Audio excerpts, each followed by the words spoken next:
Everyone,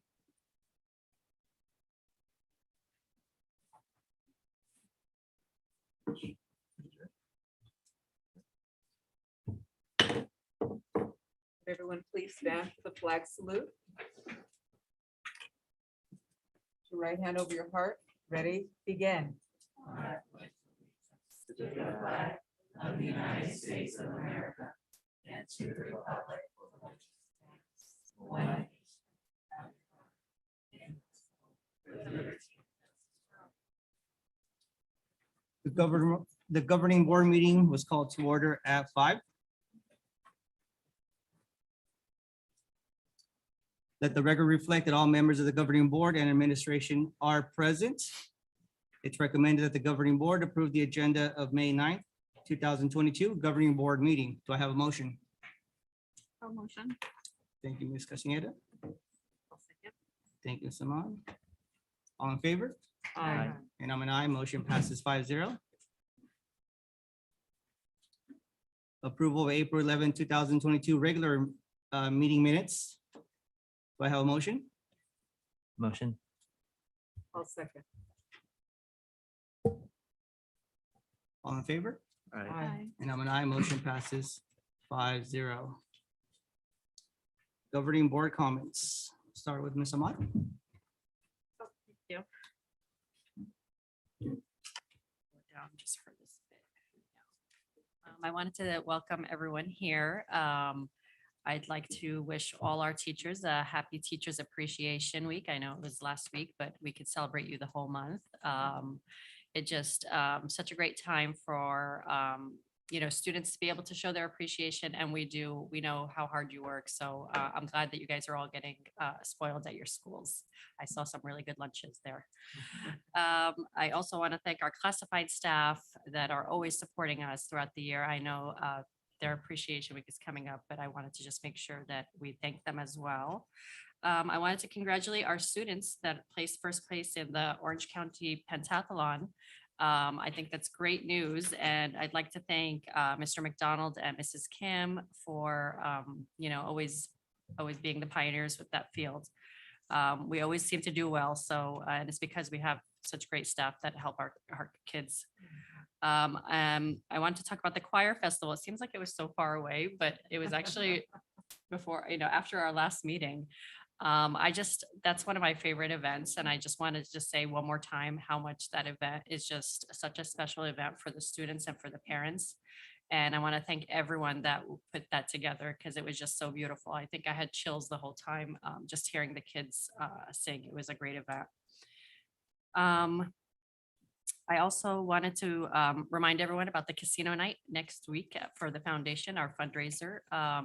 All the proceeds go towards teacher grants. They go towards, lots of things. We supported t-shirts for the choir festival. We have lots of events that hopefully next year will happen in the school district that the foundation would love to support.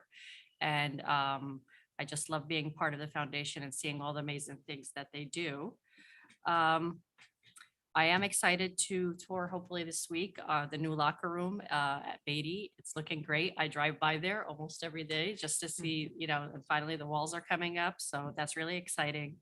And also, I can't believe that we're actually saying it, but it's the end of the year. It feels like just a few meetings ago, we're like, oh, school's about to start. And it was the first, time having the kids back in the classrooms. And now we're already the whole year in. So I just wanted to take this time to, thank everyone. I think we had such great leaps in this year, and it's always bittersweet at the end of the school year, but I hope you have a great last 3 weeks of school because I know those are sometimes the hardest. Thank you. That's it for me. Mr. Trump? Yeah, I'd like to also echo Teacher Appreciation Week. Again, like Ms. Ma said, 1 week's not enough. It's all year long, but appreciate our teachers. Had the honor to go to the Teacher of the Year celebration at Disneyland for Mrs. Walsh for 2022 and Ms. Andros for 2021. It says a lot, but in all of North Orange County, actually all of Orange County, and we got like the front row tables because we had 2 teachers that made it to like semifinals, finalists as Teachers of the Year for the county.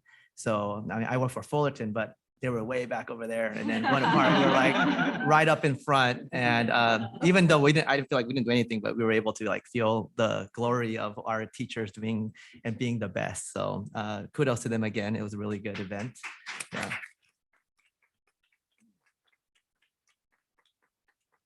Another appreciation also for Admin Professionals Day that was on April 27th. So all our admin professionals really do support what we do as well and the functioning of our district. So I want to shout out for them. And for the teachers, March Madness, this is May Mayhem. So end of the year, as the mayhem continues, it's kind of like that commercial with is Allstate, or what's the guy that's always causing mayhem? Yeah, it's just anything and everything happens. So testing and end of school wrap up and all that stuff. So I hope everyone stays strong, healthy and sane as we get through it. Excited for what I saw the Friday report. I saw two things I'm excited for again is the Summer Academy, because I know there's a lot of stuff that happened over the pandemic. And it's a way for us to get some gains back for our ELs and our students that are needing some support. And so I'm glad summer school is back for I'm sure some science students don't, but we have such a great district that kids want to be more. So Summer Academy, as well as our SOARs, I think that's going to be coming out today, which is related to our expanded learning. So a lot of funding to support extending the school day, and shout out to Ms. Huang, who's going to probably be running a lot of that. And so I look forward to just with the opportunities and experiences our kids will be able to have next coming school year. And I'm sure we'll hear a little more about that as the plan gets unveiled. But as well as Beatty and Bonaparte Middle School. I was a middle school to junior high teacher for like 13 years. And so junior high has a special place in my heart. So I'm looking forward to the great things that both schools are going to be sharing today. So that's my report today. Thank you. I am so appreciative of all of our staff, our teachers, our classified and our admin staffs. We just want to thank you and say we appreciate all that you're doing because you are doing the work. So we thank you for that. On 4/12, I went to Emory and we walked through the math classes and we saw a variety of CGI strategies, which we were across all the grade levels. We were really excited to see that in progress. Then on 4/12 in the evening, we had the choral festival, as was before mentioned. And so I can't say enough about that. The theme of You Have a Friend in Me and the song choices that the teachers made were so appropriate to make everyone, to inspire all of us. So I appreciate that time that the teachers and the students put into the rehearsing and the choosing again of the work. On 4/13, I went to the Orange County School Board Association Board of Directors meeting, and everyone was reporting that everything was getting back to normal. So all the activities and meetings were resumed throughout the county. One thing that was new was that Placentia Yorba Linda School District had banned CTR, which, that's a controversy I don't want to mention, but it's something that people are addressing. And they said that Anaheim School District has lots of green buses, and so they were something they were proud of from grants and whatnot. And on 4/19, I went to Gilbert with Ms. Castaneda, and to see the kids showing their work was excellent. To see their thought process and what they were doing was great to see. And then that evening, or I should say that afternoon, I was at the LCAP final look at the recommendations for and we had Sandy P come and show us how we were able to pay for the recommendations that we were making for our students for next year. So that was a good meeting. On 4/20, we had a joint dinner with the AXA, the Orange County School Board Association, and the AXA Association. And also our president was there with Dr. Miramontes. And we had a great speaker who talked about how important it is to teach kids 8 traits to not only be thrivers, but to be survivors of this pandemic. And so I thought that was so encouraging. But what I really thought was encouraging was that a lot of our teachers are already doing the things that she was recommending. And so it's just a matter of having more teachers be more intentional about more of those things. So it was so exciting to see, wow, we're doing that, we're doing that. You know, it was just made me so proud to see it when we go into the classrooms and tour the schools. Oh, on 4/23, I went to I didn't go to, this I did virtually, the Elementary State Speech Tournament. It was so good to see. There were 500 contestants, and 7 of our kids were able to compete or get to that level, to the state level. And that was so good to see them. On 4/28, I went to Whitaker Big Teacher Night, which was fun. And on 5/5, I went to the speech showcase right here at the Buena Park Middle School. And it was great to see some of our students who are at the top of their game and seeing how they will just, they're blossoming and growing. And I look forward to seeing what they'll be doing next year. And I'm especially looking forward to our 2 middle school reports tonight. And I'm so glad to have a full house and our facilities report too, because I'm looking forward to all the things that we're going to be able to do this summer with transforming our schools. And that's it for me. Thank you. Hi, I want to welcome everyone tonight. I hope everyone's having a great Monday. I also do want to say happy Teacher Appreciation Week, which was last week, but at least that we can celebrate whenever, and just amazing. I've always said it, our teachers in our district are the best, and thank you for just going above and beyond always for our students and taking the time. It's their second home, and so it's for them to be able to come to their school and have somebody that cares for them is amazing. So thank you for always showing your students, our students, that love and care and support that they have here. I also did visit Gilbert School, like Ms. Shedd had mentioned, and it was just so exciting to be walking around all the classrooms and seeing all the kids so super excited to show us their collection counts, which is, you know, their way of counting certain objects and putting them together and just using different ways to be counting. And so they were just so excited to show us and everything. And so that excitement got us excited, and it was really great to see their excitement.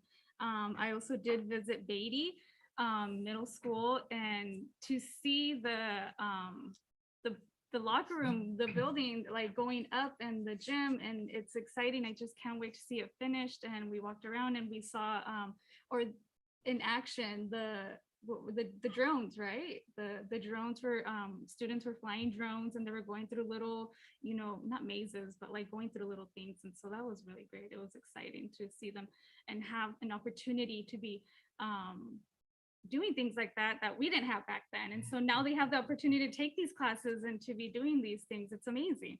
I also do want to give a shout out to Pendleton School Elementary because they got recognized on the Orange County Department of Education for their vending machine. And when you think of vending machine, you think of candies or sodas or what, you know, water, whatever. And it's a vending machine for books. So basically it's a great way for them to encourage their students to achieve goals that they need to achieve, you know, a goal or inspire them. And when they do achieve a goal, they go to the vending machine and they pick out a book and they get free books. And so I thought that was such a clever way to inspire their students. And so it was super cute. I thought that was amazing to just thinking out of the box, you know, to reach more of our students. Okay, I never get nervous. I feel like this is my first meeting. And I don't know why I'm nervous.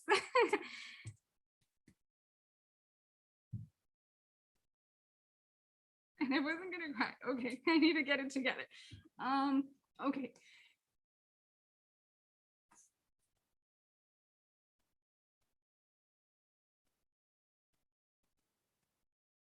The school district has been my life.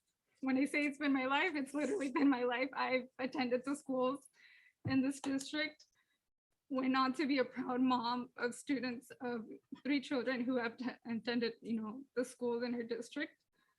And went on to be an active parent in all of our schools and PTA, PTOs, HSOs, PTSAs, you know, all of them, to later on serving the board. And I'm just really proud to sit along amazing not only educators, but parents who are as dedicated, not only for our students or our district, our staff, and our community as I am. So I'm really truly honored and proud to sit up here and to serve for the years that I have, which hasn't been long, but I'm proud of the work that we have put. I'm proud of our district. I really am proud of our district and how far we've come. And with saying that, I'm just basically announcing that I'll be resigning from the board and officially effective June 3rd. So that's what got me so emotional. So yeah, so I just want to thank everyone on the board. It's been, I'm not gonna talk anymore because I'm going to cry.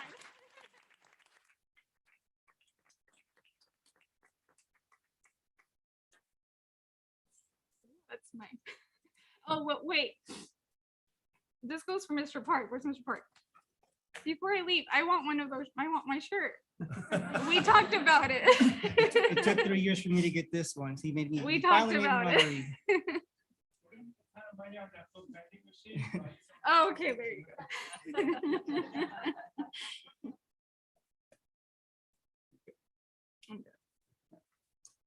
Thank you, Ms. Castaneda. Wow. Well, thank you, everybody, for being here tonight. It's great to see a packed house. It's great to see the scholars and their families sitting here today, along with the educators. I look forward to the presentation, the combined presentation between Beatty and the Buena Park Middle School. A lot of great things have been happening in our district. I also was able to attend the choral festival. As I always mention, I don't know how to sing, but being there and seeing kids, I know how to sing and bring life to music. It's just, it makes me happy. It's just one of the events, as everybody's mentioned here. It's one of my favorite events to attend. So I was happy to be there. I also had the opportunity to virtually watch our speech and debate team. I think they did an amazing job. I know Ms. Shed joined. It's amazing to see how poised, how articulate, competitive, and passionate and confident they were throughout their whole performance. That really shows a lot. And what really stood out to me before it even started, one of our students from one of our elementary schools said, and I quote, "I know y'all are my competition, but good luck." So that just to me demonstrate that there's a competitive fire, yet he was still respectful to his peers, and he just wanted to just have a good time and showcase that he was confident and ready to go in that moment. So big kudos, and that student is from Emory, so big kudos to him. That just said a lot in his demeanor and how he approached the start of the competition. Also had the opportunity to speak to competition organizers, and they were very proud of our students that participated, and they wanted to thank our school district for doing an amazing job preparing them for that speech and debate. So that just goes to show that we did stand out and we did something great, and our students should be proud of themselves, because speaking, whether it's in person or on a camera, it's not easy. Not everybody can do it, but these are some of the skills that as you grow up, you'll be needing, and you'll never know when you need these skills, but it's something to have in your back pocket so you can be able to utilize it at any time. So thank you to all the coaches, Coach Mike, all the coaches at every school site level that, prepare these students. Thank you very much for allowing them to showcase what they've been taught and learning, during this period of time. So thank you for that. I also had the opportunity to attend the AXA dinner with our ed department, Dr. Miramontes, and Shed was there. And it was great to be amongst other educators. And also there was a great keynote speaker, Michelle Borba. She did talk about thriving under pressure. But Dr. Chow was also there, and he gave us his take on how quickly, and thanked our superintendents coming together to make sure that our school sites were all safe, our students were safe, and all of our teachers were safe during the pandemic. He gave us a little bit insight of how that came about and how it happened, but they just talked about it, and it was up to the superintendents to do their best. And I want to thank Dr. Miramontes for being a part of that group that helped out having our entire district be in a better situation during that pandemic. So thank you for that, Dr. Miramontes. Yeah. And then also had the opportunity to join Teacher of the Year.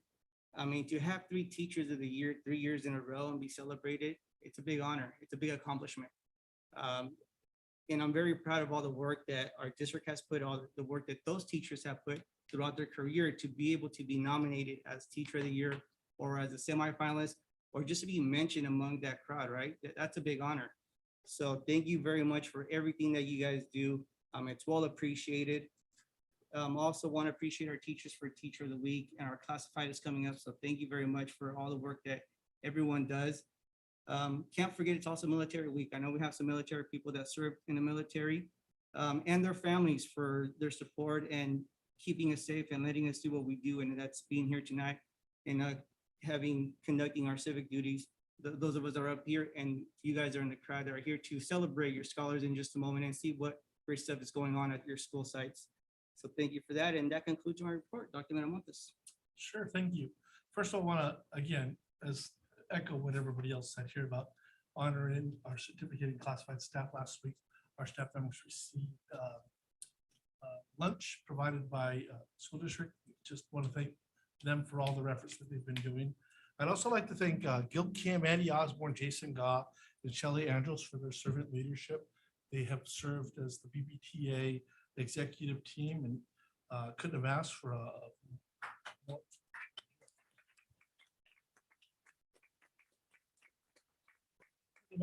better team to work with collectively. And I want to thank our cabinet as well, as we work through side by side, making sure that our students were safe and that our community and that our staff members were also safe. I look forward to working with, and I want to welcome the BPTA executive team, Carol Bright, Cameron Sherlingan, and Kelly Harris. And we look forward to our continued collaboration and the commitment to support our teacher colleagues and our students in our classes. It is May Mayhem, as Mr. Chong had mentioned. You know, there's a lot been happening across the district. Boys and Girls Club Youth of the Year was one of our students. I know our chess team at Buena-Park Middle School and Beatty Middle School did really well in Texas. I think they placed out there. Just a lot of other things that are happening. We've been dividing and conquering. One of the things I see the Corey staff here, I do want to thank Corey School for getting out to the community. There was a parade there. I went one way. I know Yvette, her staff went another way. And we're working on enrollment numbers, right? Working on every school district. Yes, thank you. Every school district in Orange County is dealing with a declining enrollment factor, but there are some promising numbers, right? As of right now, I mean, this is a time of the year we're hoping kids come in, but as of now, we have 98 TK students already enrolled across our schools of the 110 that we projected. So we're 12 students away from what we projected for next year. We're 278 kindergarten students enrolled or partially enrolled of the 375.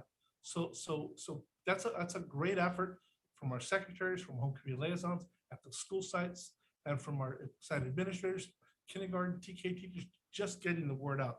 So thank you for that. I also want to thank Mrs. Castaneda, who had mentioned tonight. What she didn't say was, you know, Irene, you are an inspiration to many. You have been.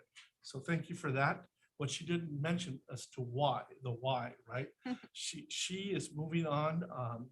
She's a homeowner now, or she is a homeowner now. So she purchased and signed, and she's moving out of her trustee area into a neighboring county. But you know, congratulations to you and your family. And it's going to be a wonderful experience for you. You will be missed, but I think it's a wonderful opportunity for you and your family to continue to move forward. And that school district should be ready for you. I know you're going to get really involved there. And then I'm looking forward to honoring our students tonight. I mean, that's what it's all about, right? That's why we're here. So I want to thank our families that are here tonight. And we're less than, I don't know how many, I don't count the days. Anybody in the audience, how many days we have left? 19, there he goes. I was gonna look for kindergarten students, but the next best thing would be 18 students, 18 days left. So 18 days left, and you know, we want to finish strong. We want to finish strong and want to prepare for next year. So with that being said, you know, I just want to thank, you know, our entire staff. This is probably the last meeting we'll have because the one in June will be after the school year. I want to thank our staff, dedicated staff, committed staff to serving the students of Buena-Park. Could have asked for a better group throughout the year. There have been challenges. We've fallen short in a few things, but I would say that the successes completely outweigh And that's because of the staff members that we have here across the district. So that is my report. Thank you, Dr. Miramontes. Before we continue, Ms. Castañeda, I just want to say thank you very much for the work that you have contributed to the Buena Park School District.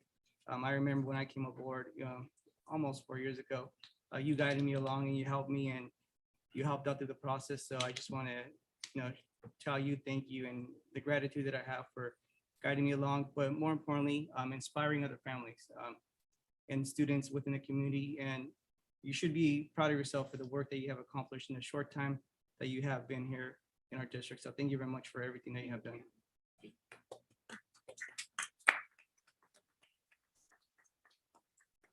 Because she made the announcement today, I had known about this.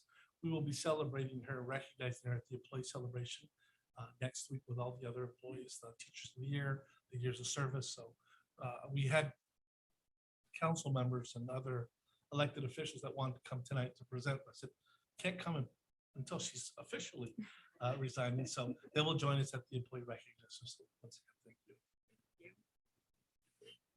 All right, moving on to programs and report. We have Beatty and Winter Park Middle School report. Dr. Miramontes. So what we decided to do is typically we do a school report, but the middle schools are so much alike, but yet they're both wonderful schools.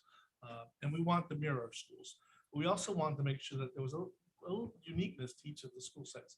So what we've done from the very beginning when Mr. Bagger took the lead on and started to help with the reconfiguration project, right?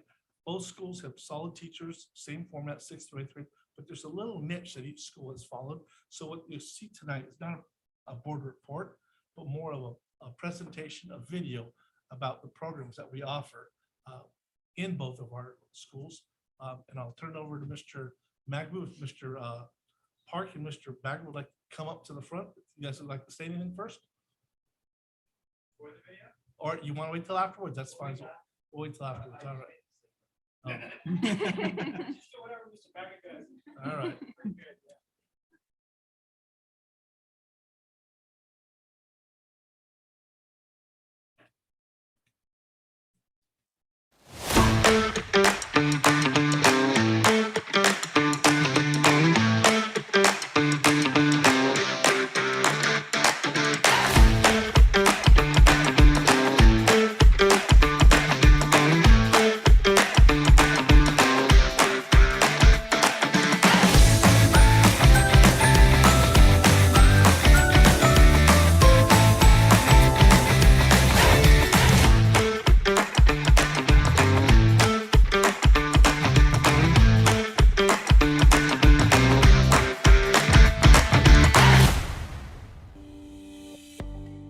Our middle school pathway programs provide students with unique insight into different career paths. At Buena Park Middle School, we feature horticulture through our native habitat garden, carpentry through our woodworking program, and music at our beautiful, newly constructed Performing Arts Center. At Gordon H. Beatty Middle School, our students can sail in the open seas, fly using piloting simulators, and design and operate robots. We have a few components that make up this program. We have the ROVs, remotely operated vehicles. Then they get out and actually sail and learn the techniques of sailing. I think for me, sailing would be my favorite. I just like feeling the breeze on my face, just being out there in the quiet. Through this program, I feel like I've become a better student. I think I've become like a little bit more focused, a little bit more like eager to do new things. Some of the best lessons I've learned through this program is obviously teamwork, how to sail, and using LED lights, and how you get like one component to like work with another component, and just kind of hanging out with my friends. All of our coaches all volunteer their time, and they look forward to giving back to the kids because the kids are so wonderful, and I think the kids really look forward to coming and learning. So it's been a really nice, lovely partnership. Horticulture has given my son, Wyatt, a new interest in science. He was excited about the oak tree that they planted, and the thought of it 100 years from now still being there really gave him a sense of pride of himself and of the school. The horticulture program has taught me that I have a green thumb and love going outside and get my hands dirty with the plants. it's kind of opened a new door to me to exploring all the new things outside. And we learned how to plant plants, but we've also learned how the different types of soils and like when it's right to like plant the different types of plants and vegetables. Robotics is important for students to learn because it allows them to use their creativity as far as the thought process of how is this robot going to work, using their hands and mechanical skills to build the robotic so that it has a function, and then also the problem-solving skills. What happens if something doesn't work, and building team relationships and learning how to communicate with the teams.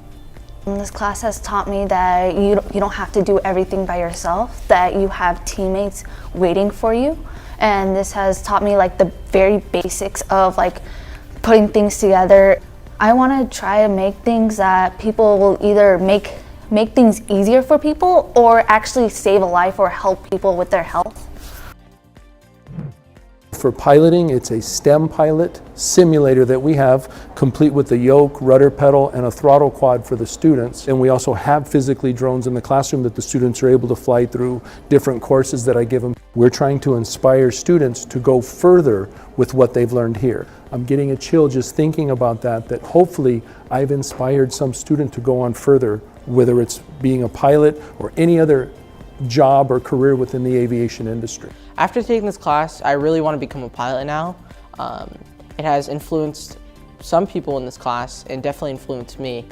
We had a great time here and I've learned a lot, and hopefully everyone else does. The first part of the year just got me in a feel for like what aviation really is.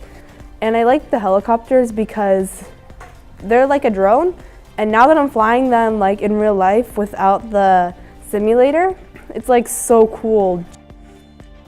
Woodshop helps kids in several ways. So it gives them a good introduction on how to work with their hands and make things. It helps them with their measurement skills and their confidence, of course, because they're working on machines that they've never been on before. But the woodshop class taught me that as a girl, I could do anything and I could get out of my comfort zone, do things I'd never done before. And it just like, you know, gives me confidence. I love woodshop because I like creating stuff with my hands. It taught me how to cut wood and how to use like different types of machines that I've seen before and never knew how to use them. Studies have shown that performing ensembles, playing in bands, singing in choir have massive positive effects on students' academics. And these kids, they find something that they're good at and they absolutely latch on, and it's a joy to watch. My son Nathan has been involved with band for just this year, his 7th grade year, but last year he did choir as well. He'll come home and run, "Mom and Dad, you know, guess what I learned today?" We love to see the love and passion in his eyes and his excitement in his voice. Just knowing that he's been able to learn something brand new, and it helped him, you know, be really proud of himself. What I like best about band is that it's just a classroom full of my friends. It really made me more comfortable around the people I love to hang out with. It's just a great way of expressing myself. The choir has taught me to work with people. It also taught me to get out of my comfort zone. These students are coming out of a pandemic where they were isolated, and they really need an outlet. Across all of our schools, students are learning about what it takes to succeed in various careers. Our offerings don't just stop at the core instruction. We teach them the fundamentals about engineering, oceanography, aerodynamics, plant and animal life, and beyond through our pathway programs. These pathway programs ensure that each of our students is well-rounded and knowledgeable about the types of careers they can obtain with their education.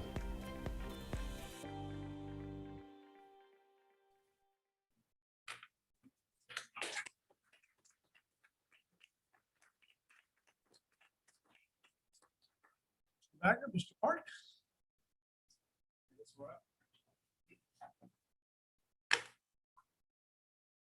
Can you hear me? I always think Mr. Bagger is trying to play a trick on me, so I got to make sure everything's working right and working properly. I don't know who's going to do something behind me, telling me to go first, but good evening, board members, superintendent, members of the cabinet, and all of the families and our students from Buena Park and Beatty Middle School that'll be recognized tonight. My name is Mr. Park. I'm the principal of Buena Park Middle School. I know this is a Buena Park report, but I got to reminisce real quick about Pendleton, because Pendleton That's where I got my start as a principal, has a special place in my heart. I have to give kudos to two people that was responsible for that book vending machine, Ms. Lynn Sipes and our library media clerk, Amy Diaz. They were the ones that had the idea, came up with it, did the design and got it there. And so we actually have one coming to the middle school coming next year. So I have to give them some props. And I really want to thank all my Corey teachers. Without you, I'm so excited that you guys came out for the Buena Park Middle School presentation. My first year in admin was at Corey School, so I must have left an impression. So thank you for being here, Corey School. All right, we're gonna go ahead and recognize our students. We have 5 students from Buena Park Middle School. The students were chosen for different reasons. I'll kind of give you a little bit of information on why they were selected. At the beginning of the year, as you know, all middle schools in the entire universe was dealing with this TikTok nonsense. And so instead of coming up with a punitive consequence, we decided to flip it. I got to give some props to Mr. Jay Beckelheimer. He was here earlier, but he and our Apple Learning Specialist coach, we call her Apple Ashley at the middle school, they created a Clips crew. So what they did was they recruited students to film videos of other kids doing things that are positive on campus and bringing attention to that instead of giving all the negative attention to the kids that were doing stuff that, let's just put it behind us, okay? So 2 of our students here are part of the original Clips crew. The first is Marilyn Gonzalez. And so she was one of the founding members. She would help recruit other students and just has been a completely positive influence in the entire campus through our Clips crew.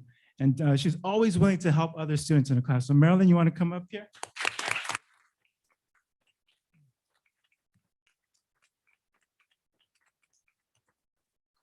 Okay, and a second member of our Clips crew, who is also one of our I Got Your Back ambassadors. We had an anti-bullying assembly. And so this student helps other students in class with the different apps. We've been helping students work with GarageBand and Keynote and Pages and using that to create student projects. And he's been a big help in the class. So Andrew Hernandez, come on up, Andrew.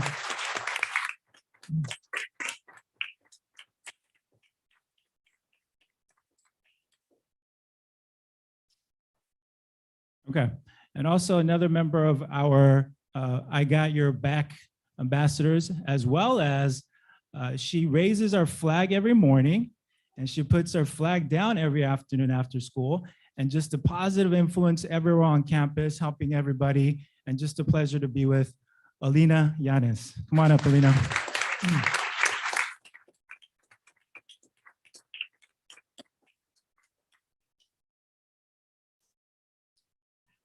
Okay, and then we have one of our leadership students who volunteers in the library tutoring, was part of helping out at the Spelling Bee, the music festival, all the different district events. And she also played a key role. We had a student dress code committee to address some of the dress code inconsistencies. And so students got a voice to help provide input as to how we should change the dress code. I don't know if I mentioned, she's part of leadership and volunteers a lot, and just really turned it around and has been just a positive influence on campus as well. Destiny Arechiga, come on up.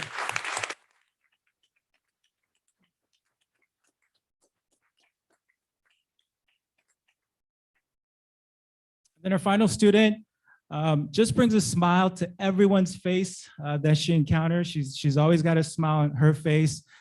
Everybody that meets her only has just the most positive things to say about her. Just brings brightness into everyone's day that encounters her. And so we wanted to recognize her, Destiny Jaramillo.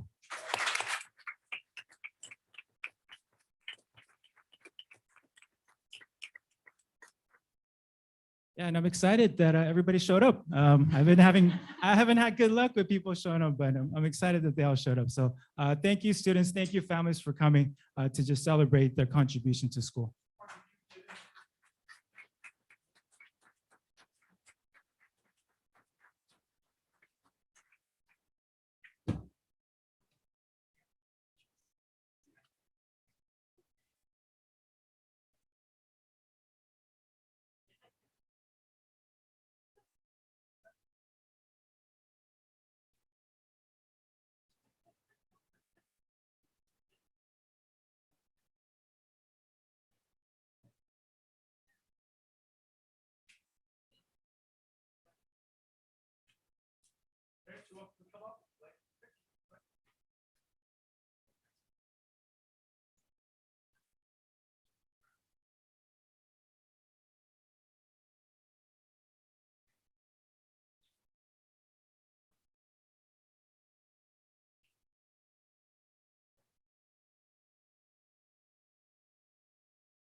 Maybe I shouldn't have let Mr. Park go first. It's hard to follow. He brought a whole school site out of cheerleaders. Yes, I really enjoyed seeing that video. That was my first time viewing the video. And it's just so exciting to see what we've built. And, our hashtag or pound sign, number sign for Beatty is Beatty Built. Beatty being the new middle school and being the former principal over here at Buena Park Middle School. It's so nice to see all the programs and the things that have happened. And Irene, I know you're moving on, but you were a big part of that. You remember what it looked like around here, what school looked like, and so much transformation in such a positive way. And though we're not doing our usual song and dance, literally song and dance, really our presentation or our product are our students. And so it was great to celebrate the Buena Park Middle School students. We're also going to be celebrating some Beatty Built. So our theme for our awards are individuals, students who have really been the living, breathing builders of our school. I'm going to start out with our sixth graders. These two sixth graders were recommended by their teacher, Mr. McDonald, and they're the future. They're the future of our school. We're only 2 years as a middle school. We were once an elementary school, and we're building a locker room. We're building our programs from scratch, some of them from scratch, and some we moved over from Buena Park Junior High. But these students are going to be the future builders, and they're already well at work with building. And so I'm going to be talking about both Eugene Kim and Theodore Williams right now.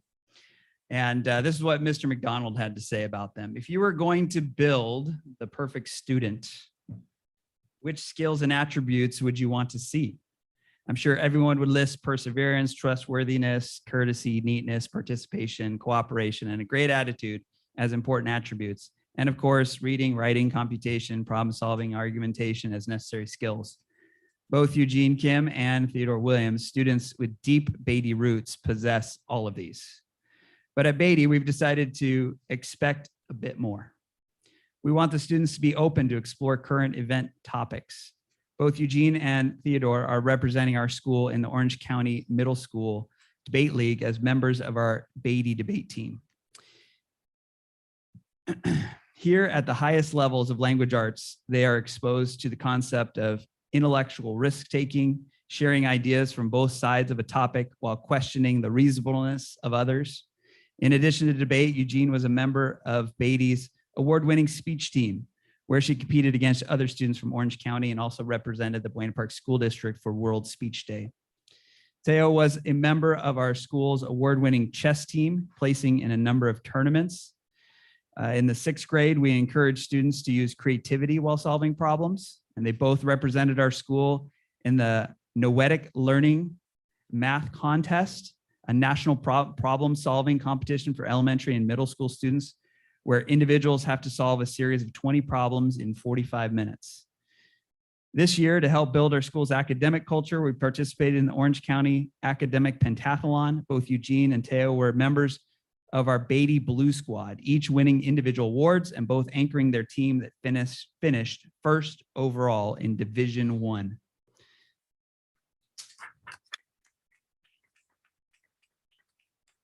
This was accomplished with hours of additional after-school study time and weekends for testing. And so as you can see, these two students are representative of the qualities and characteristics that any school or district will be proud to produce, and we are proud to call them our sixth grade Beatty's best builders. Come on up, Theo.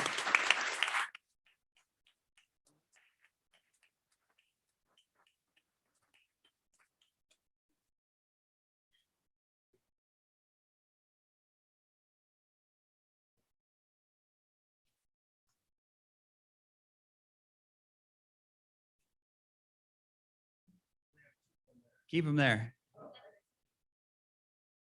So,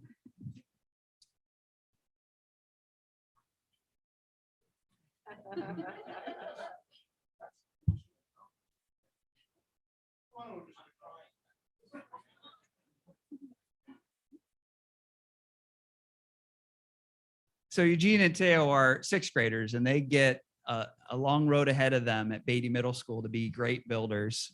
Well, the next three are eighth graders, and they got the pleasure to come to a middle school, this brand new middle school that's starting, and then quarantine hits. And they get to be here for online classes, in person. Oh, we got to go back to online. Now we got to come back. And their middle school years have been kind of fraught with lots of change. And the first student I want to talk about is Dorothy Madison, or Dory, as we call her. You saw her in the film here. She's in aviation.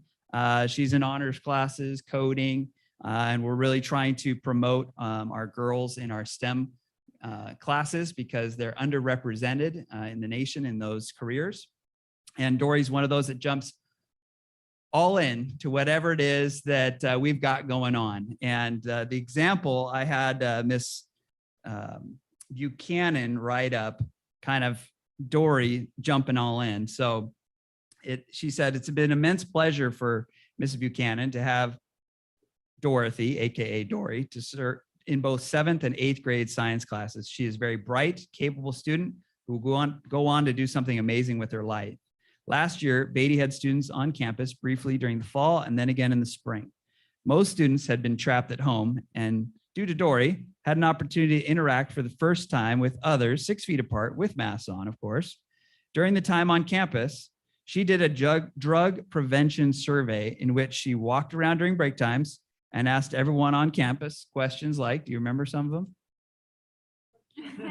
Do you want to have emphysema?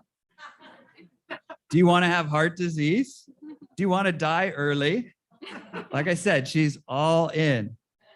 And then she told students and staff alike the dangers of smoking and vaping. And while the answers were obvious, Dory gave an opportunity for students to interact and have something important to discuss. She also has some other interests outside of school. She's accomplished much in dance and writing. And her mom told Miss Buchanan that she has gotten to meet her favorite author via Zoom. And I bet you that's because she went for it to try to get a hold of him, wasn't it? Yeah. And she bugs me on all sorts of stuff because she finds building her school community important. So congratulations, Dory Madison.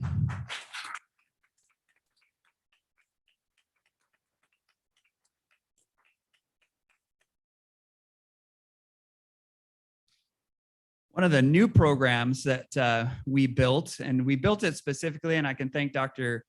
Miramontes and Dr. Cantu for this program. Not an idea of mine. We had a STEM sailing program started at Buena Park Junior High with the Long Beach Yacht Club. And Dr. Miramontes said, well, if we've got a Navy, shouldn't we have an Air Force? So when we started Beatty Middle School,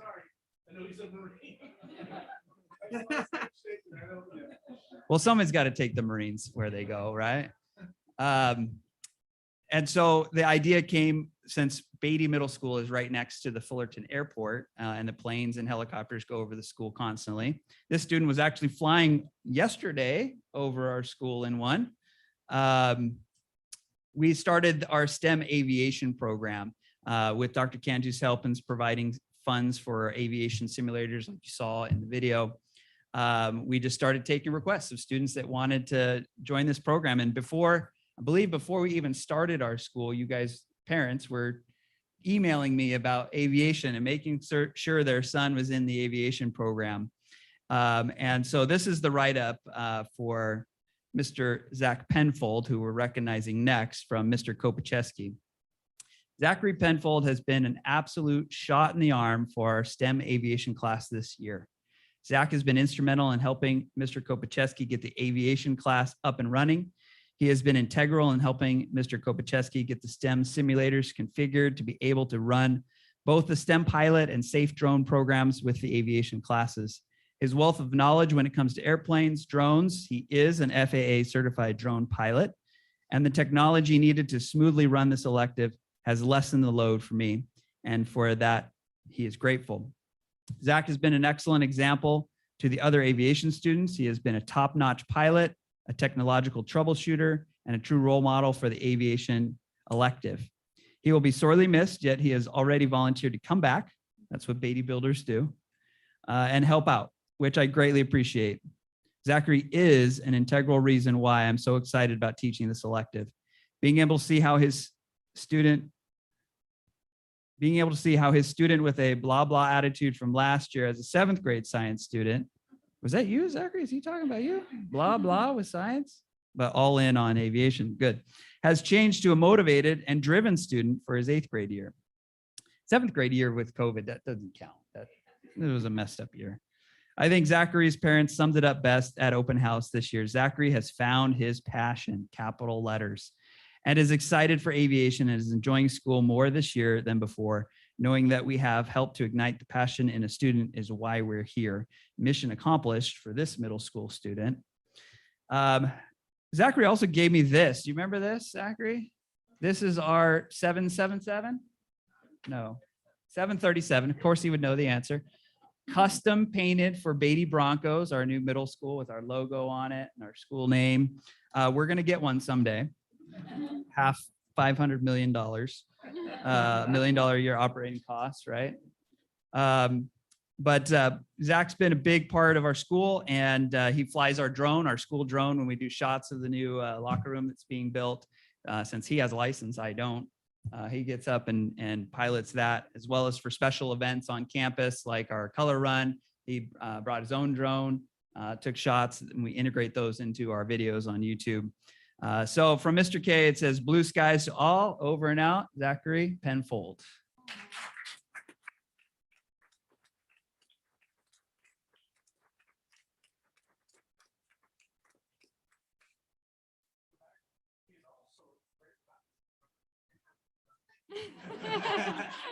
So it takes a lot of courage to help him. But we had a toothpick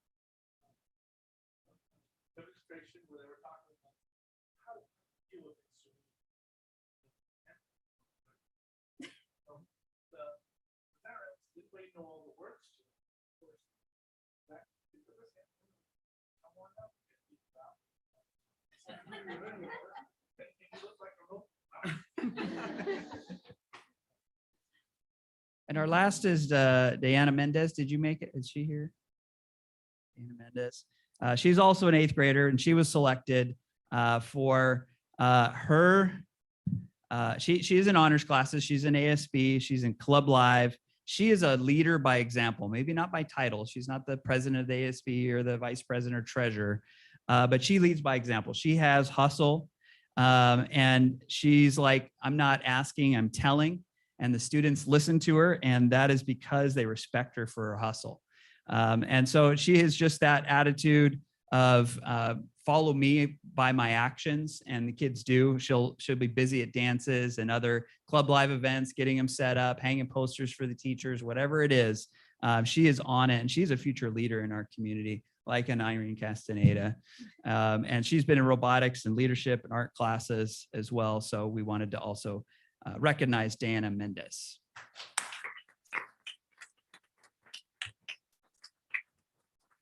So congratulations, hashtag Beatty Built.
Parents, this time you're welcome to take your students to celebrate at home, or you can hang out and listen to the rest of the board meeting if you'd like.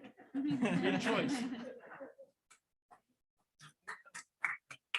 Congratulations, everyone. Thank you.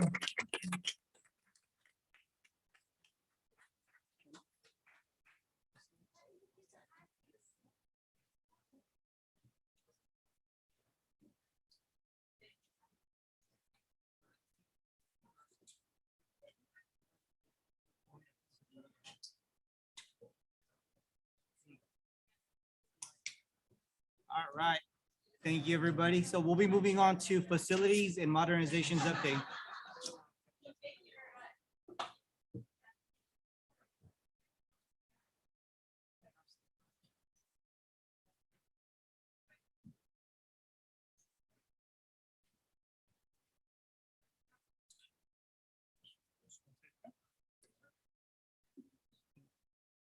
All right.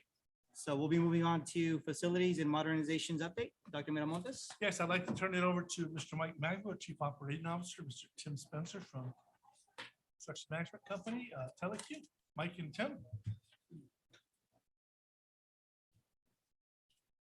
Good evening. Yes, want me to close the door? Can you guys hear fine? No, we're good. Good. Awesome. Well, good evening. Thank you for allowing me to be here tonight to just give you an update on where we're at with all the bond projects. So I'm excited to show you the progress. I'm sure a lot of you have seen what's going on with the playgrounds and the Beatty locker room. So we'll get to that. So tonight we'll be updating on the next slide, please.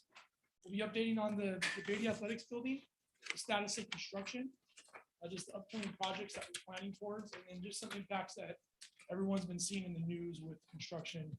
I know you guys have been seeing and hearing a lot. Just wanted to let you guys, let everybody know how it's impacting our summer work and what we're doing to make our projects move forward on budget and on schedule. Next slide. So quickly, I just want to go through the Beatty Athletic building. Right now, the metal stud framing, it has been completed as of late last week. They are currently installing the metal roof panels and working on exterior sheeting, and schedule is slated to be completed on schedule in mid-July. As they currently wrap up a lot of the mechanical, the electrical, and the plumbing activities throughout the interior of the building. We will close it up and then we'll start working on the finishes on the inside. So the hiccup that we have on construction right now is the engineers are looking at the possibility of needing to add a sewer lift station, similar to what we did at the junior high for the Performing Arts building. Basically, because the distance of run from the sewer main from the city to where our building is located, we may not have the proper falls once we went out there and dug everything up and started looking at the existing condition. So that could have a cost impact. Right now, our high estimate of that cost impact is it could roughly be a little more than $50,000 to add that sewer lift station based upon the make and model of the units that we installed over. Right now on the project, we spent a total of $30,000 of the project contingencies. And as a reminder, in the contract, we had $300,000 of contingency. Next slide, please. Here you have a picture looking at from the inside of the building, looking out with the framing going on. We're out there today and you were looking at it. You want to see the daylight because the exterior sheeting has started to be installed. I believe they're working on Saturday, put some of that sheeting on. Next picture, please. Here we have a crane lifting up the roof panels. I'm sure the students saw that and they're trying to figure out why there's a crane on site, putting the roof panels on the top of the building. Next slide. For the playgrounds, Emory's done. Kids are using it. It looks beautiful and they're really enjoying that. Gilbert's been delivered. And as you can see, the dates that we currently have from the delivery from the manufacturer, and each school be installed right as the material. Currently working on planning the install dates right now of Gilbert. That's in the works with the contractor to mobilize. They should be starting that within the next week. Next slide, please. And again, here's some pictures of the Emory playground and the completed turf that was installed. The next slide. And then Gilbert, they did install the post starting last week. I know it doesn't look exciting, but it's been demoed and they're moving forward with getting the apparatuses that were just delivered on the post that it painted. Now we're waiting to install. Can you go back to the last one? I know this is one of the commitments that the board wanted or expectations the board had for us, but the sales that are over, you really protect it protect kids from getting out there, from getting any hotter, been out there. It really looks nice. Yeah, thanks for bringing that up, Dr. Office. It's very intentional in the design of the play equipment to have the shade as large as possible, to not have to go to DSA to have a freestanding structure. If those shades were an inch bigger, DSA would require them to be freestanding, which then would be a structure, and it would be a massive built structure. So it's very intentional in design. I believe the architects designed a very good job at maximizing the amount of shade that we can do in the constraints of the budget. So the NPR upgrades, the NPR was bid. The lowest responsive and responsible bidder was Classic Engineering, who we are meeting with this week. Toku and the district will be meeting to do a post-bid interview, just to go over the project, make sure we don't have any scope gaps, just to make sure we're ready to enter into an agreement with Classic. The notice to proceed will be sent on the 13th, and that is the 5-day waiting period for protest. To date, we have not received any protests. Slide, the Whittaker curb appeal. So good news is, as of about 2 hours ago, we got notice, about 3 hours ago now, we got notice from DSA that they did send in the next step of the review, which is the stamp out. So we expect to get the stamp out for the Whittaker curb appeal from DSA probably around Thursday or Friday, and that notice will go to the superintendent's office from DSA. So once that's approved, we're going to rock and roll the project. The advertisement is currently running right now, and the bids are slated to be open on the 20th. Next slide. So Pendleton, our big summer project or kickoff project that we're trying to get going here, is still in DSA. We haven't heard comments back yet, but we anticipate to have DSA approval by the end of this month is what we're shooting for, based upon the review status. There's 3 divisions of DSA. The first division's already approved it, sent it off to the second division under review. The last one is structural, which typically has about a 2-week time for a project this size. So part of that project is also going to include the playground, and then the playground is going to be was submitted with the back check set. So there's going to be 2 sets of drawings, one that doesn't have the playground, which ultimately will be thrown out once the DSA approves the back check set. So that bid is scheduled to open on the 19th of this month. So we have 2 bids back to back. Next slide. So just kind of going over just some things that we're seeing in the industry. I know on the news, everyone's hearing about material delays, and if you try to buy a car, it takes forever to get it right now. Those delays are impacting construction, mainly with schedule impact. And what we've seen on a lot of our other jobs, luckily we haven't had this issue with the Beatty Athletic Building, but manufacturers will give you a delivery date of 6 weeks, and then 2 weeks later it's another 6 weeks, and then 2 weeks later it's another 6 weeks, similar to what we had to do with Gilbert with our delivery of our trucking. So we kind of wanted just to have a conversation about that, let everyone know what we're seeing and things that may impact our project and what we're doing as a team to try to. So right now, the biggest material shortage in the construction industry is concrete. Mainly because most of our cement does come from overseas. It is not made in the United States, so it has to be imported. And a lot of the local concrete suppliers, they're stopping their orders after a certain time period in the future. So typically when you order concrete, you call in 4 or 5 weeks ahead of time and say, on this date, I want X amount of yards or 5 trucks of concrete. Right now they're saying, call back on that date for a future date. So it's making it very hard to get the material for concrete when the contractors can't plan on the date that they're going to need. So one of the things that we're really doing right now is making sure the contractors are sticking to the schedule and that we're making those activities critical path that they're required to meet in the contract. Again, that's a challenge, and that's a perfect world is that we set our concrete pour dates. We're going to pour this concrete on this date, this concrete on that date, and those dates are typically 3 weeks out. We're going to start scheduling those 6, 7, 8 weeks out. So that's kind of what we're doing to try to mitigate that impact. Jim, I know that all our NPRs are going to be redone, with the exception of Pendleton, which is part of the admin building. Any expected delays for the start of the school year with the NPRs?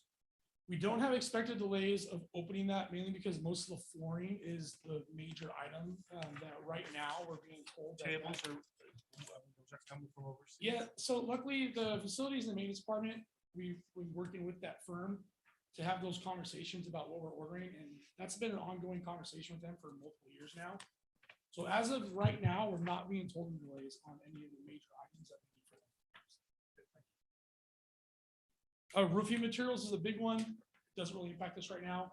Right now, roofing materials are about a 50-week lead time. One of Telegreen's other projects right now, we're planning on not opening the school in the fall and leaving our portables on site because the roofing material, the manufacturer said a 50-week lead time.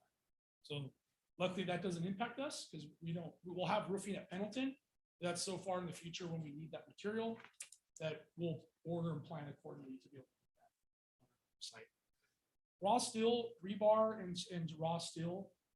A lot of it does come from overseas, but with DSA projects, DSA does not allow imported steel. You have to use American steel.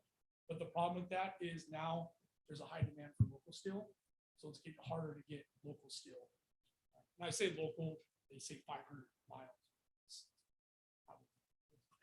But the local steel market it's harder to get, getting more expensive because the overseas material isn't coming from housing. HVAC units, that's a big one right now too. One of my other colleagues has a project where they're saying it's a 40-week time, a 5-ton, which is a big unit. We wouldn't have those sites, but just in general, HVAC units are a big issue in the industry right now. And then I can go down the list of all the details of how each one of these impact us, but everyone knows petroleum-based products, asphalt and things like that are getting harder and harder to schedule just because they're getting pretty expensive. Things like asphalt, we do have some asphalt projects coming up this summer that we're working on. I believe we're already working with the manufacturer, with the subcontractor to lock in dates for the end of July right now to get that on the calendar. That way we can get that material. But we'll have to rush real hard to make sure we're ready for it on that date because we cannot push it back. There's some other issues in general that are causing issues with construction or just trucking. I don't think we need to go into details on that. Everyone kind of knows what's going on with trucking nationwide and just generic labor shortages. This is one that I'm actually most worried about, mainly because it's something that's out of anyone's control. And the subcontractors and the general contractors right now are telling us that the projects that they have the manpower for it, but just with the labor being what it is right now, employees are leaving other companies to go chase greener grasses for more money. So on a day-to-day basis, we'll be monitoring this and making sure that the contractors on site are supplying the adequate labor that they need. And then just another thing that may not be a long-term issue, but just DSA staffing. I did receive notice from DSA on another project that they stated that their structural review was being delayed a week because they didn't have a structural engineer on site. So they were subbing it out to a third-party firm. So that's just something that we're starting to see with the amount of work that DSA has. They don't have as many engineers in-house. So they're sending projects to third-party firms to review. And just that has a longer process. It takes longer to review with that. And that's all I had for you. Any questions? Luckily, right now, a lot of these things are not impacting our current projects, mainly based upon the scope of work that we have and then the scheduling that we are doing ahead of time. And we're doing everything we can to work towards keeping the contractor on schedule. That way, those items, those issues don't become a problem for projects. I would like to add a couple of things about Teleq. When they actually took care of the Beatty locker room, they were really on task. And there were several conversations that happened between the district, Teleq, and the contractor. And one of the stuff was say, hey, you didn't meet your goal. Let's work on Saturday to meet your goal. And because of the efforts and being able to pull up on a Saturday and do some cement pours and some constructions on the Saturday, we actually made up about 3 weeks in lag time, about 2.5 weeks and the lag time. And then, so I just want to give Tim and his team really good a prop here because they actually are keeping this project on task. It's not that willy-nilly thing that we had to deal with the performing arts and, et cetera, going longer. This is on target, on time. I do want to do a shout out to Mike Anderson. He couldn't make it here tonight, but he was on the Whitaker roofing project and we got that roof material in and avoided that long 40-week process. So it was really good. So we will have roof on our Whitaker. You saw it been taken off this a couple Saturdays ago, but they got the roof and they're putting it back on right now. Yeah, roofing right now is one of the hardest materials in the industry to get, that and concrete.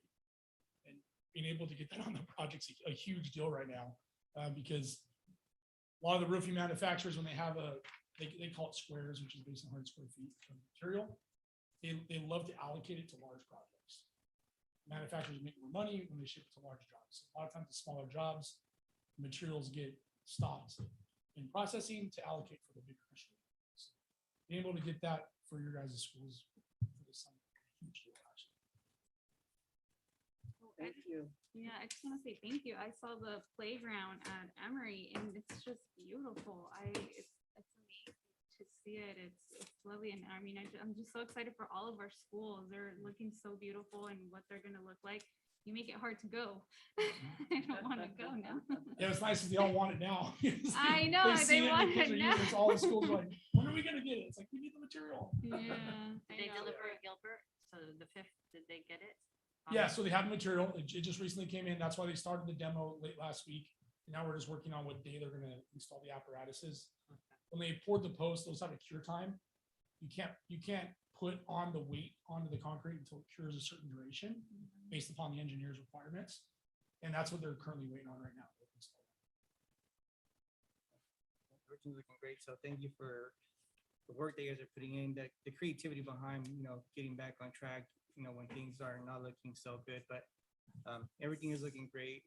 The buildings, they're going to look amazing once they're put together, but based on what I'm seeing and our district is having right now put together with the playgrounds and other things, that they're looking amazing. So thank you for the hard work. Any other questions? Have a good night. Thank you, Sam. Thank you. Thanks, Sam.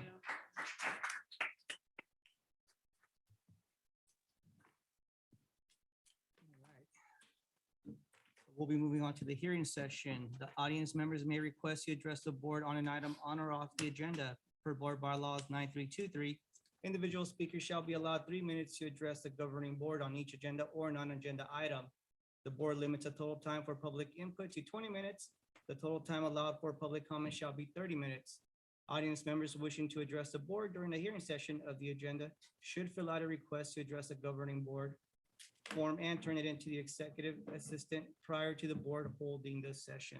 Dr. Minomontes. We have one speaker. And I have the card here. I have Ms. Christy Mendez.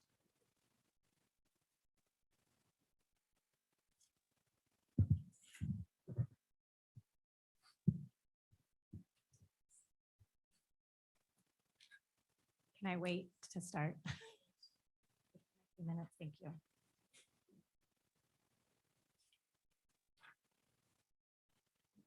Good evening. The staff of Corey School is devastated.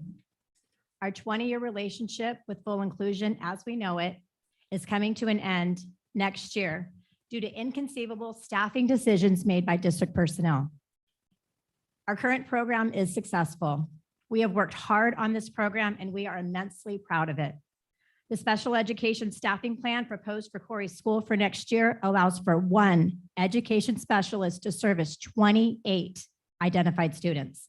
The vague language shared by district personnel regarding how the program will work, for example, lab setting, co-teaching, and maybe we could put all the primary special ed students in the multi-age class, provides little guidance for how to make a great learning experience for our designated special education students. We believe in full inclusion. We believe all students belong at Corey School in a general education classroom setting. We do not believe in excluding any student, yet that will be the outcome of the staffing decision made by district administration. We are at a complete loss in understanding the why of this action by the district. We feel penalized for voicing a desire to improve our program, and for the students, they are the losers.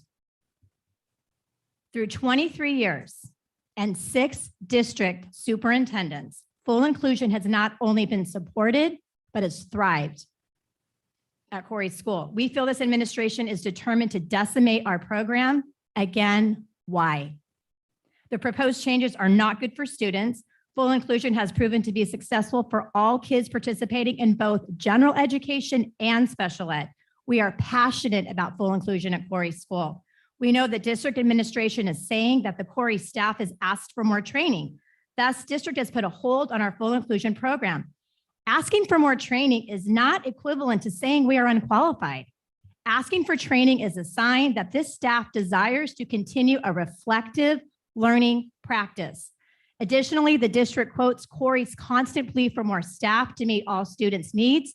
We are not sure how this new plan somehow addresses that, but our plea for staffing for kids is a direct outcome of our belief in this current full inclusion program and our desire to provide the best learning experience for every child at Corey School. Please, we beg you, do not allow this district administration to end the highly successful full inclusion program at Corey School. An end to our full inclusion program will break the hearts of our families and our staff members. Our program is at your mercy. Please come and visit, see our program in action. Please question this decision. Please demand clear answers to the why of this decision. Please respond to our pleas with sadness and regret, the Corey staff.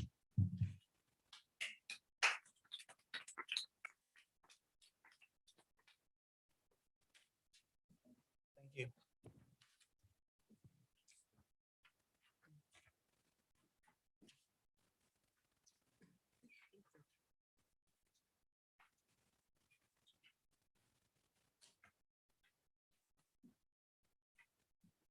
So will we move on to the action calendar?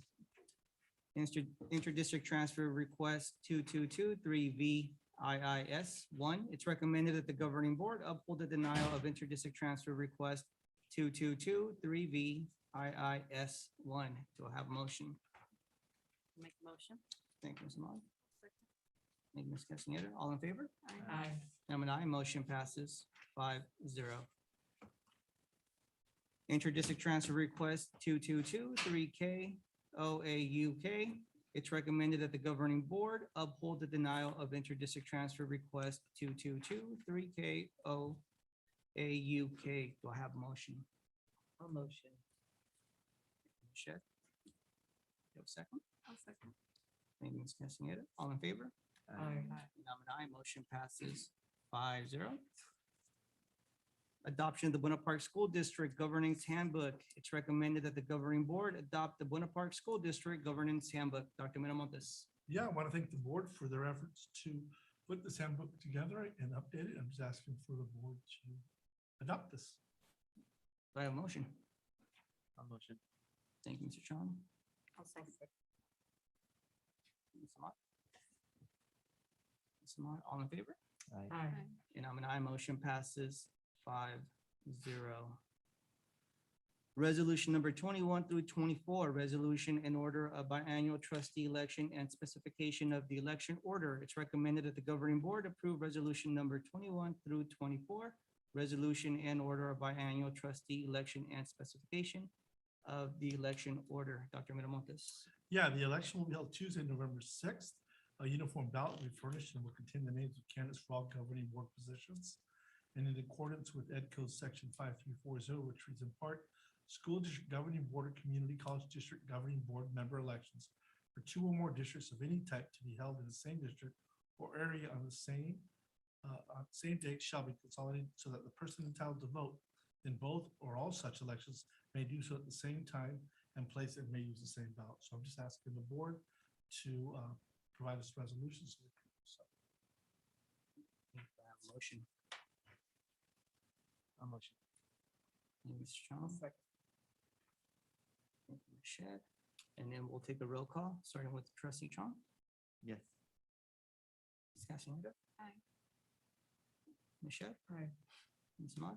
Aye. And I'm an aye. Motion passes 5-0.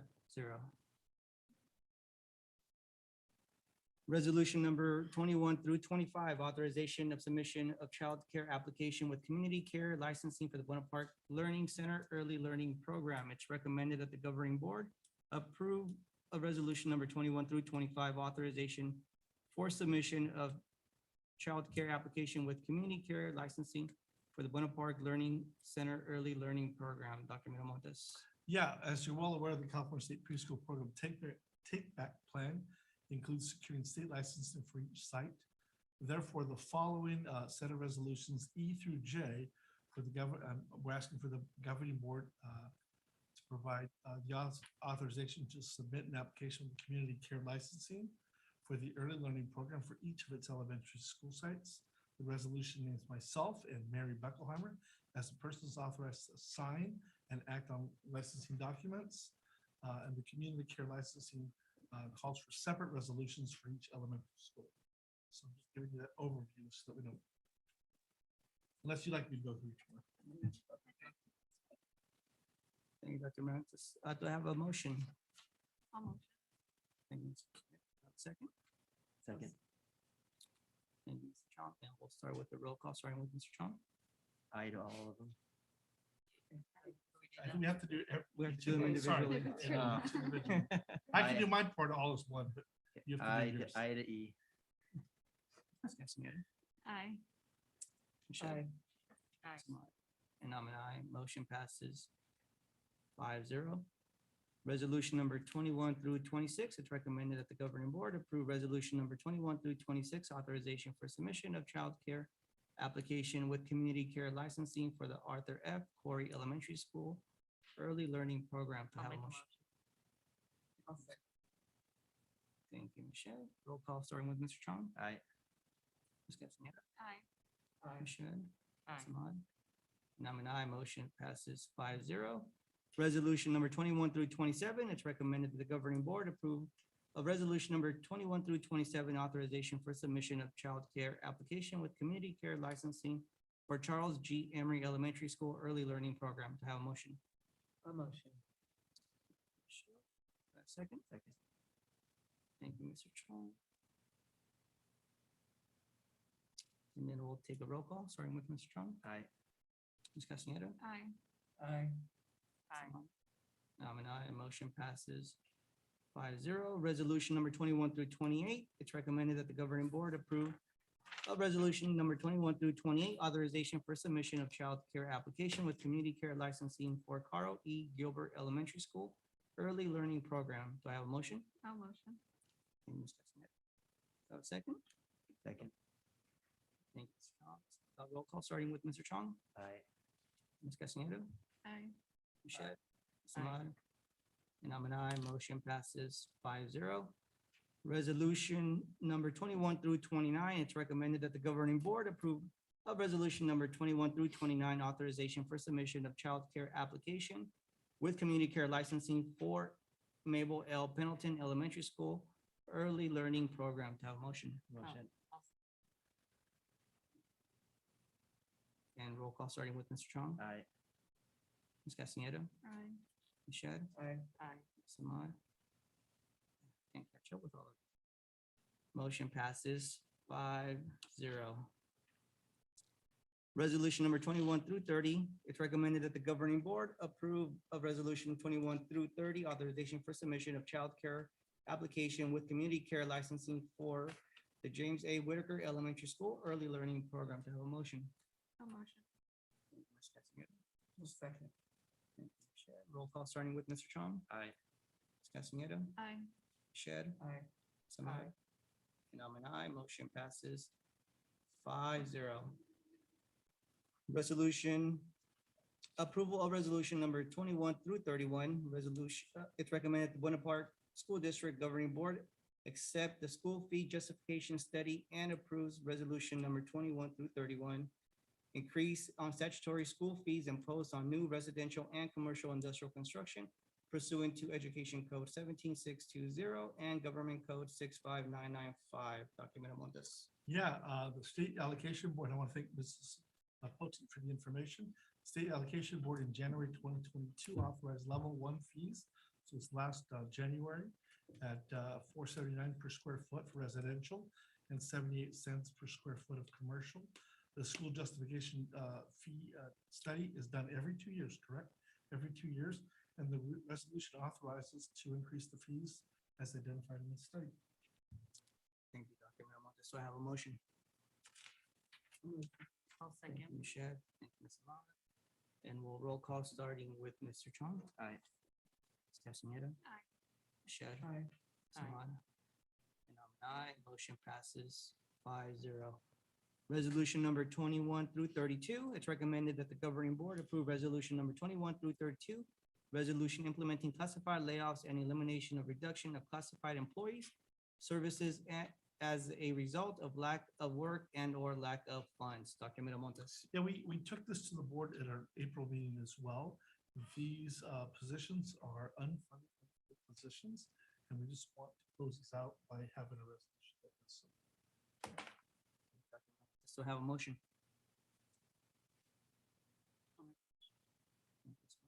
Second. Thank you, Mr. Chong, and we'll roll call starting with Mr. Chong. Aye. Ms. Castaneda. Aye. Ms. Shad. Aye. Samad. Motion passes 5-0. You guys lost a little steam there. Approval of job description, early learning educator. It's recommended that the governing board approve the job description of early learning educator. Dr. Miramontes. Yeah, typically we take these and do them in 2 sessions, right? Discussion, then we bring them back for consent. We really need to move on our California State preschool opportunities. And so we've been working with CSEA, they're well aware. One of the things we're also doing with CSEA is having our own employees. In first, we've got 2 positions here that Mr. Harrison will talk about, the early learning educator, which is the preschool teacher, and the early learning instructionalist. Mr. Harrison? Yes, we are so excited to be bringing the state preschool programs directly into the BPSD family. We've been sharing with CSEA's leadership team about the new full-time classified positions that are going to be created through this process. This first job description, the early learning educator, really takes the lead role in the classroom for students age 18 months to 5 years. And so we're excited about these positions, one at each of our elementary schools.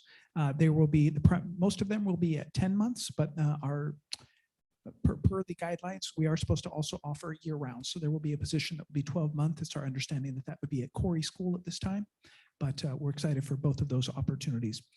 The subsequent, following that, I realize I'm jumping to the next item, but in sharing about that, it is the early learning instructional assistant. These classrooms, as you can imagine, are filled with students from 18 months to 5 years old. And as with any preschool program, we need multiple caring professionals to assist with instruction, behavioral support, and let's be real, diaper changes.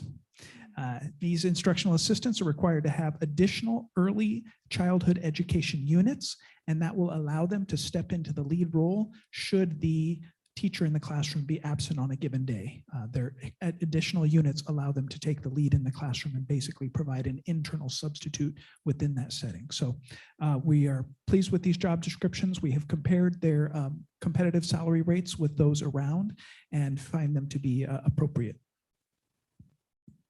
So we're asking the board to adopt both of these. Okay. Do I have a motion? I'll motion. Thank you, Michelle. All in favor? Aye. And I'm an aye. Motion passes 5-0. And then approval of job description, early learning, instructional assistant. It's recommended that the governing board approve the job description, early learning, instructional assistant. A motion. A motion. I'll second. Thank you, Mr. Chong. Thank you, Ms. Castaneda. All in favor? Aye. And I'm an aye. Motion passes 5-0. Approval of revised teacher and special services salary schedule. It's recommended that the governing board approve the revised teacher and special services salary schedule. Dr. Miramontes. Yeah, so the revision is necessary due to a miscalculation of schedules in column 4, step 16 through 19. The immediate revision is necessary in order to process the retroactive checks in accordance with the timelines in the tentative agreement that we currently signed 2-year tentative agreement with PPTA and the district. Can I have a motion? Thank you, Chair. Second. Thank you, Mr. Chong. All in favor? Motion passes 5-0. Approval to renew bid number 19 through 19-04, waste disposal services to Ware Disposal Company, INC, to collect, recycle, and dispose of solid waste. It's recommended that the Buena Park School District Governing Board approve to renew bid number 19-04, waste disposal services to Ware Disposal Company, INC, to collect, recycle, and dispose of solid waste. Dr. Miramontes? Yeah, this is just a renewal of our contract with the current trash company that picks up. They actually do it 2 days. You know, ask that question. I hear it all the It's- time. it's I'm like, 2 why days are a they week. here again? Yeah, so it's 2 days a week, actually. So we're asking the board to approve that, or renew that contract. Motion?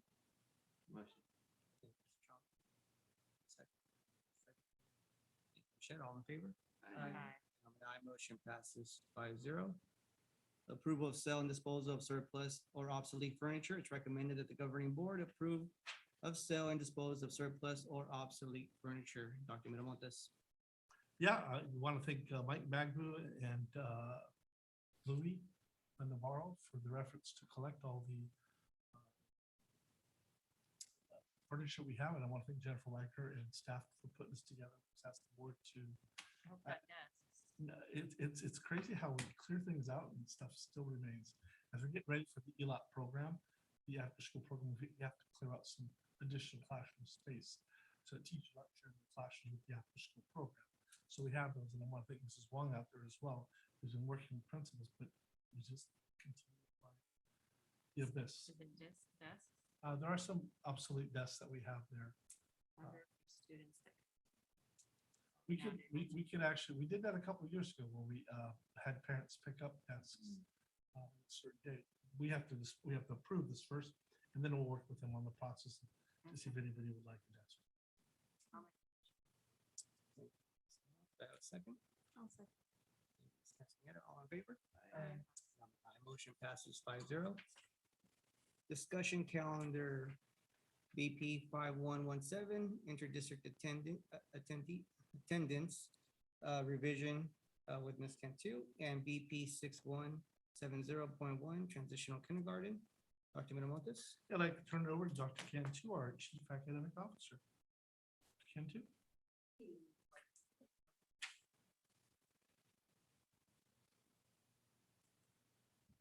The Ed Services Department would like to bring forth suggestions for updating Board Policy 6170.1 Transitional Kindergarten.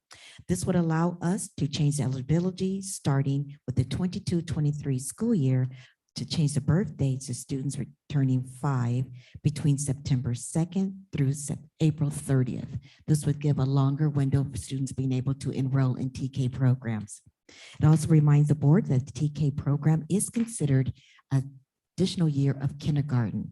So we'll meet the expectations of our students being prepared for kindergarten and 1st through 3rd grade.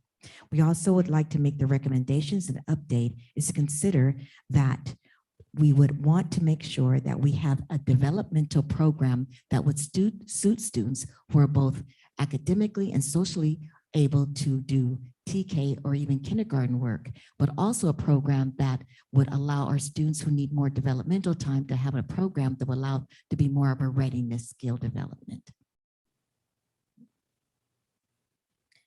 For board policy 5117, interdistrict attendance. This would update our board policy to have language that is similar to surrounding school districts where superintendent or the designee need to review any request for a transfer and would be able to approve or deny those requests. It would then allow for that final decision be made by the superintendent or designee rather than coming to the school board. It would still allow parents due process to appeal the first decision and go into the appeal process. It also would remind our families that would request a transfer out of the district that transportation is not provided and that we want to make sure that any transfers that are granted does not do any ill effect to our instructional program. That concludes the report about the updates for board policy submitted to the board for approval. Any questions? Moving on to job description, behavioral guidance specialist, job description, IA behavioral support. I'm going to turn this over to Chief Personnel Officer. Mr. Harrison will talk about the behavior guidance specialist, item C, and the IA behavioral support. Thank you, members of the governing board. As we return to our campuses after the extended online learning window, our teachers and our PBIS teams have noted an increasing number of students that have shown difficulty returning to school and resuming with appropriate behaviors and emotional responses. This highly trained classified position would be able to visit sites, make intervention plans with staff to help develop plans that hopefully allow those students to better respond to situations that arise and to behave in a more appropriate fashion to deal with their emotions. I'd also want to let you know that this is a position that we've actually been discussing with CSEA for some time, in which they had indicated there were some neighboring districts that had a similar type of position. And so we've both had a common interest in creating something like this.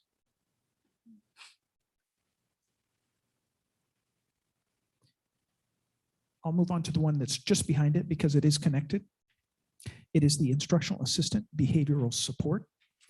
This particular position extends the impact of the prior position of behavior guidance specialist by following certain plans of action that are co-created with both the guidance specialist as well as the teacher's input. Once an intervention plan is determined, that IA can spend time remaining to reinforce those types of behaviors that are desired until the students, until no longer needed at that particular site. So this is a position that would move from site to site in order to support student needs until we can bring those behaviors back into the realm of what the expectations are for safe behavior at school. Are there any questions about either of these two job descriptions?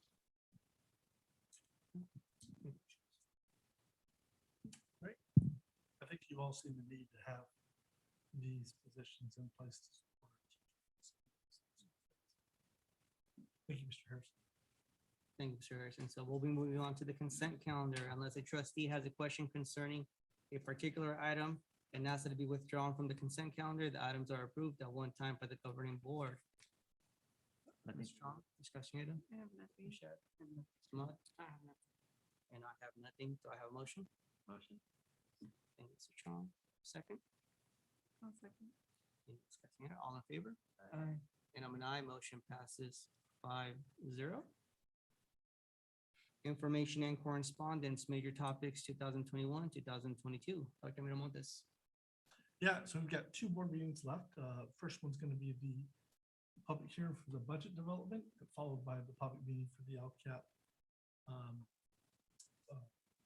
local control accountability plan. And then the second meeting in June would be the approval of the LCAP, approval of the budget, but also we have to include the LCAP indicator report, which used to do in the fall, but now they're asking us to do it prior to adopting the LCAP as well. And those are the things. I do have one thing to add though. This is so it's the information and correspondence. A couple of things to inform the board about. This is Nurses Week, so I forgot to mention that the nurses, and I know that they played a critical role in what we've done all year long. Led by Mr. Harrison's co-team with Dr. Simonov's COVID pieces, and so I want to thank our nurses out there for this week. And then many of you see a new face in the audience. That's Rudy Wongso, and Rudy is our systems analyst supervisor. So welcome, Rudy. Welcome to the team. So he'll be working with Mr. Magbu with the technology staff. That concludes my information correspondence. Commissioner has a question in regard to the employee recognition. Yeah, yes. So the employee recognition is May, and Aaron's not here for me. 18th, right? That's when we celebrate our staff members for years of service, employees of the year, board member, and a special recognition. So that's Sean Burgess. So 4 o'clock. So that's the one that. 4 o'clock. Thank you. And it will be held at the Oh. Parks Casino night.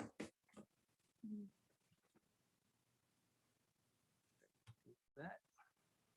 We'll be moving on to closed session conferences with Dr. Ramon Miramontes, Superintendent of the Bonaparte School District, Labor Relations, Bonaparte Teachers Association, Government Conference Code number 54957.6, Labor Relations California School Employee Association, chapter number 569, Government Conference Code number 54957.6, Labor Relations, Non-Represented Management and Confidential Contract Employees, Government Conference Code number 54957.6, and Public Employee Discipline Dismissal Release.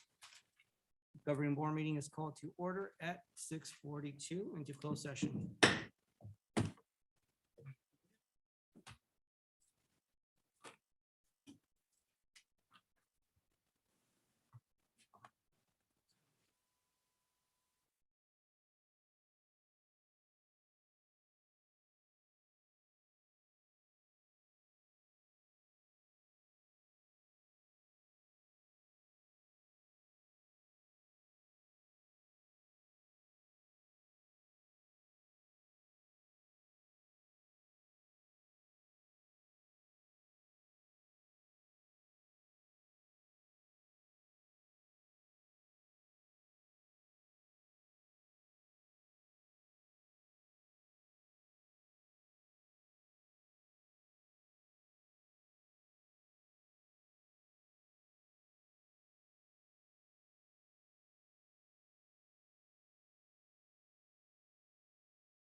reconvening, the governing board meeting reconvened at 7:31.